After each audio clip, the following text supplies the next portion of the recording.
Learn about another voice and culture of Taiwan with We Love Hakka. 现在就让我们一起加入客家风情，大家来讲客家吧。The taro harvesting season peaks during the 8th lunar month. The Hakka people use the freshly harvested taro root to make delicious Hakka taro cake, yuban, as an offering to the gods. Ingot-shaped salty yubans are offered to ancestors. Both traditional and salty yuban represent the joy of an abundant harvest season.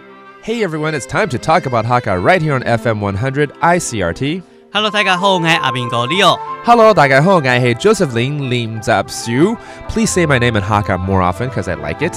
我想到了，什么？我想到农历8月其实有一个东西是收成的时候应该很多东西收成，但是什么东西呢 ？Okay, what is it, Leo? 那就是乌诶。乌啊，五香尾啊，不是那个啦，就是芋头。哦，乌诶是芋头啊。是的。That's a really funny name. I like it. It sounds cute. 乌诶，That's taro. Okay, 芋头。所以也有很多跟芋头有关的一些这个美食就对了。对啊，芋头做的东西，我相信你有吃过甜的。对，通常在冰里面就会放芋头啊。对啊，蚵仔冰啊，乌龟饼乌龟饼 ，OK， 乌龟饼。然后呢，我们都会把它做成那个芋头咸的东西，里面可能会加一些香料啊，然后碎肉加里头 ，OK， 这样变成乌龟饼。乌龟饼，乌龟饼。Okay, so 乌龟 again is taro, and you can make it into sweets. Like I was saying, it's most commonly found here in Taiwan in shaved ice. 吃冰的时候 shaved ice, you gotta have like a bit of red bean, a bit of taro. But Leo's saying you can also use it in stir fried, and 乌龟饼就是芋头饼哦。对，芋头饼。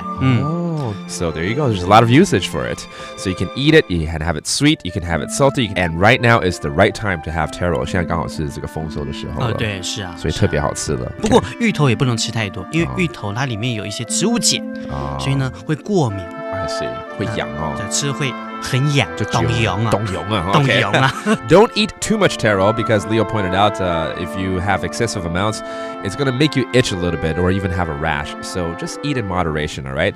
Again, that's 芋头 taro, 乌龟 or the taro cake 芋饼 乌龟饼 or in shaved ice 蚵仔冰乌龟饼 Okay, 一个是板，一个是饼 And then finally, don't eat too much, otherwise 会很痒 It's going to itch.冻痒就是很痒咯。All right, I guess that does it for today's talk about Hakka. 什么泰嘎？俺只say张来了。客家风情由行政院客家委员会监制。We Love Hakka has been brought to you by the Executive Yuan's Council for Hakka Affairs.